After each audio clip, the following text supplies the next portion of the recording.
பழனி பாபாவுடைய மாணவன் மாணவி அப்படிங்கிற அடிப்படையில் பல பேர் பல வீடியோக்களை வெளியிடுறாங்க. அதில் ஒரு சகோதரி பழனி பாபாவுடைய மாணவி அப்படிங்கிற அடிப்படையில் சில வீடியோக்கள் வெளியிடுறாங்க. அந்த சகோதரி கூட சமீபத்தில் ஒரு மாதத்துக்கு முன்னாடி ஒரு வீடியோ வெளியிடும் போது எதுக்காக வீடியோ வெளியிட்டிருக்கிறாங்கன்னா, சசிகலாவை போய் சந்திச்சிருக்கிறாங்க. சசிகலாவை போய் சந்திச்சுட்டு சசிகலாவுக்கு ஆதரவு தெரிவிச்சிருக்கிறாங்க. தெரிவிச்சுட்டு என்ன சொல்கிறாங்க அப்படின்னா, சசிகலாவுக்கு நாங்கள் ஆதரவு தெரிவிச்சிருக்கிறோம், சிறைவாசிகளை பற்றி நாங்கள் பேசணும், அம்மாட்ட சரி செஞ்சு கொடுக்குறோன்னு சொல்லியிருக்கிறாங்க அப்படின்னு சொல்லிட்டு என்ன சொல்கிறாங்கன்னா, பழனி பாபா ஆதரித்த ஒரே பெண்மணி இவங்க தான், ஒரே தலைவர் இவங்க தான் அப்படிங்கிற கருத்தில் சொல்கிறாங்க. பழனி பாபா ஆதரிச்சிருக்கிறாங்க, அதனால் நாங்கள் ஆதரவு கொடுக்குறோம் அப்படின்னு சொல்லி. இது எந்த அளவுக்கு அப்படின்னா, பழனி பாபா ஒரு காலகட்டத்தில் எம்ஜிஆர் ஆதரித்தார். அதே மாதிரி பார்த்தீங்கன்னா கருணாநிதி அவங்கள மிக மிக தூக்கி வச்சு பேசியிருக்காரு. இதில் நிறைய வீடியோக்களும் இருக்குது. அதே மாதிரி ராமதாஸை தூக்கி வச்சு பேசியிருக்காரு. இந்த மாதிரி நிறைய இருக்குது. இவங்கள மட்டும் தூக்கி வச்சு பேசலை, நிறைய தலைவர்களை தூக்கி வச்சு பேசியிருக்கிறாரு. அப்போ ஏதோ பழனி பாபாவும் சசிகலா அவங்கள மட்டும் தூக்கி வச்சு பேசினது மாதிரியும் இவங்க கொண்டு வராங்க. அதுவும் பழனி பாபா என்ன பேசியிருக்காரு, தூக்கி வச்சு பேசுனாங்கன்னா எது தூக்கி வச்சு பேசியிருக்காங்க. அதாவது பழனி பாபா சசிகலா ஒரு அரசியல் கட்சி ஏற்படுத்தினாங்க அப்படின்னா, ஒரு தலைவி ஆனாங்கன்னா நீங்கள் இப்போ ஆதரவு தெரிவிக்கணும் இப்படிங்கிற அடிப்படையில் பேசியிருக்காரு. அந்த வீடியோ கூட பாருங்க, பழனி பாபா பேசினது. சசிகலா சம்பாதிச்சிட்டா ஒரு தனிநபரு அவ இவ்வளவு சொத்து சேர்க்கலாமா? தனிநபர் எவ்வளவு சொத்து சேர்க்கணும்னு சட்ட வரம்பு இருக்கிறதா இந்தியால? கிடையாது. சசிகலாவை ஒரு மயிரும் எவனும் கொடுக்க முடியாது. சட்டம் தெரிஞ்ச எல்லாருக்கும் தெரியும். ஒருத்தன் ஒண்ணும் பண்ண முடியாது. மீறி போனா ஜனவரி மாசம் வரைக்கும் இருப்பா, அப்புறம் காபி போசால வெளியே வந்துருவா. ஒண்ணும் செய்ய முடியும். சசிகலாவை பொறுத்த மட்டும் அவ சம்பாதிச்சது தப்பான முறையோ ரைட்டான முறையோ ஜனநாயக நாட்டுல சட்டத்துக்கு உட்பட்ட சம்பாதிப்பு தானே ஒழிய சட்டத்துல 100 கோடி ரூபாய் சம்பாதிக்க கூடாதுன்னு இருக்குதா? ஒரு வருஷத்துல 5000 கோடி சம்பாதிக்கலாம், 500 கோடி சம்பாதிக்கலாம். அவ பக்கத்துல ஜெயலலிதா இருந்தது தப்புங்கிறான், இல்ல ஜெயலலிதா பக்கத்துல இவ இருந்தது தப்புங்கிறியா? எதையுமே சட்டவிரோதம் சொல்ல முடியாது.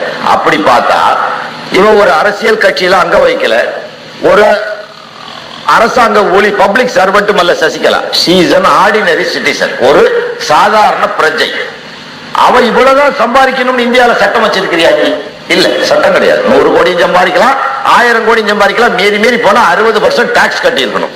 அதை கட்டிட்டா நாளைக்கு அவ வெளியே வந்துடலாம். என்ன அவசியம்? சட்ட சிக்கலுக்காக ஜெயில இன்னும் இருக்கா, இல்லைன்னா வெளியே வர்றது ஒன்றும் பெரிய வேலை இல்லை. ஆனா தனிநபர் சம்பாதிக்க கூடாதுன்னா சங்கராச்சாரியார் எவ்வளவு சம்பாதிச்சிருக்கிறான் அதை எவனாவது கேட்கறதுக்கு இந்த நாட்டில் வக்கு வழி இருந்ததா?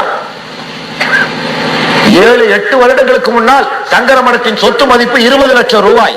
ஜனாதிபதி வெங்கட்ராமன் பதவி பொறுப்பு ஏற்கும் போது சங்கர மடத்தின் சொத்து மதிப்பு 20 லட்சம் ரூபாய்.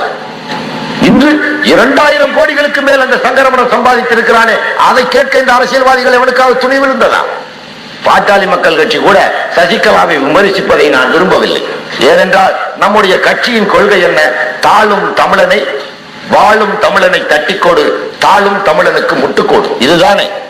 ஜெயலலிதா உள்ள போட்டிருந்தா நீங்க எல்லாம் கத்திருக்கலாம். சசிகலா ஒரு கள்ள விட்டுப்புள்ள, ஒரு தமிழச்சி. அவ ஒரு பாப்பாத்திய பக்கத்துல உட்கார்ந்து கண்ட்ரோல் பண்ணா. சங்கராச்சாரியெல்லாம் கிட்ட போக கூடாம வெட்டி விட்டா, சாவு கூட போக கூடாம வெட்டி விட்டா. அதை நீங்க பாராட்டி இருக்கணும். உண்மையாலுமே தமிழர்களாக நீங்கள் ஜெயலலிதா பேர்ல இருக்கிற காழ்ப்புணர்வுல நீங்க சசிகலாவை திட்டுவதை நான் ஏற்றுக்கொள்ளவில்லை. நான் அன்னையிலிருந்து இன்னைக்கு வரைக்கும் சசிகலாவுக்கு சப்போர்ட் தான். இப்ப கூட அவன் வக்கீல்கிட்ட பேசி அவளை எப்படியா வெளியெடுக்குதான், அதுக்கு கலைஞராலையும் முடியாது, ஆராலையும் முடியாது. அந்த வீடியோல கூட அவர் என்ன பேசுறாருன்னா, ஒரு தமிழச்சி கள்ள வீட்டு பிள்ளை, அப்ப நாம ஆதரவு தெரிவிக்கணும், ஒரு ஐயரை அடக்குமுறை பண்ற மாதிரி வச்சிருந்தாங்க, தன் கைவசம் வச்சிருந்தாங்க இப்படிங்கிற மாதிரி பேசுறாரு. பேசும்போது தமிழர்களை நம்ம தாழ்ந்தா நம்ம முட்டு கொடுக்கணும், வாழ்ந்தா தட்டி கொடுக்கணும் இப்படிங்கிற மாதிரி விஷயம் தான் பேசுறாரு. அவங்க சொத்து வச்சிருந்தாங்கல்ல, அதை விஷயம் பேசுறாரு.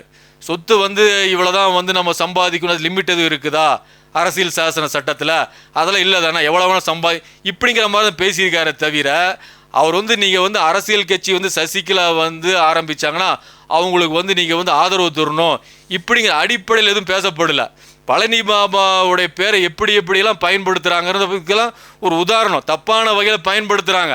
பழனி பாபா அந்த வீடியோ கூட என்ன சொல்கிறாரு, ஒரு அரசியல் கட்சியை நடத்திட்டு இருக்கிறாங்க, அரசியல் கட்சியில் அங்கமாக வகிச்சிருக்கிறாங்க சசிகலா இல்லையே அப்படிங்கிற மாதிரி விஷயத்தில் பேசுகிறாரு.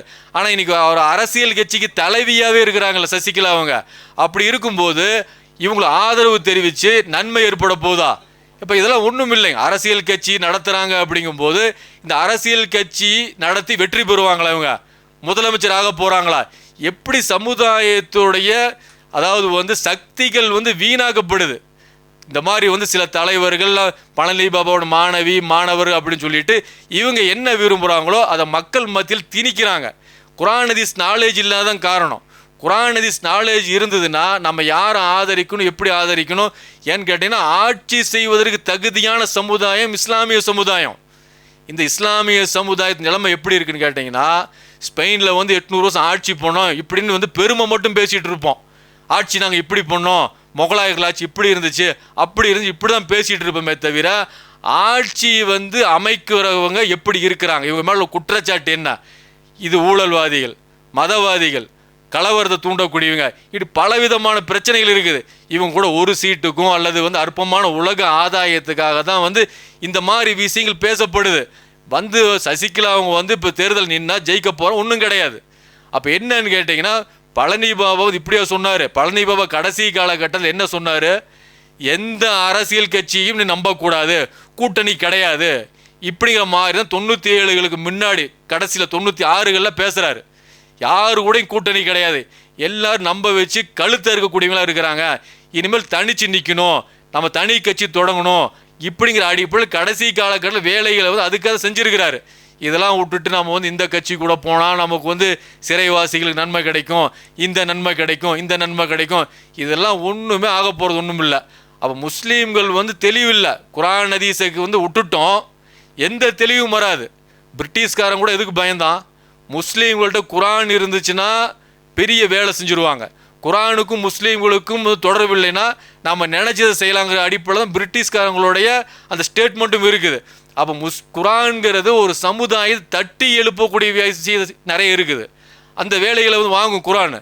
அந்த புக்கை படிக்கிறதில்ல, புரியாது, தெரியாது, அதுக்கு உலமாக்கள் இருக்கிறாங்களே அவங்க சொல்லுவாங்க, இவங்க சொல்லுவாங்க இப்படிங்கிற மாதிரி விஷயத்தை கொண்டு வந்து பழனி பாபா கூட என்ன குர்ஆனை படிங்கன்னா கடைசி காலகட்டத்தில் சொல்கிறாரு. அவர் குர்ஆனை படிப்பதில் வெற்றி, குர்ஆனை ஃபாலோ பண்ணுங்க, குர்ஆனை ஃபாலோ பண்ணு தான், நபி வழியை ஃபாலோ பண்ணு தான் கடைசியில் அவரும் அதான் சொல்கிறாரு. அவருடைய உரைகளில் இவங்களுக்கு தேவையானதை மட்டும் எடுத்துக்கிறாங்க, குர்ஆனை ஃபாலோ பண்ணுன்னு சொல்ல விட்டுட்டாங்க. அப்போ இதனால் என்னன்னா, சசிகலாவை நீங்கள் தேர்வு பண்ணுங்க, முதலமைச்சராக்குங்க, அவர் மூலமாக சமுதாயத்துக்கு நன்மை கிடைக்கும்ல இப்போ பழனி பாபா சொல்லவே இல்லை.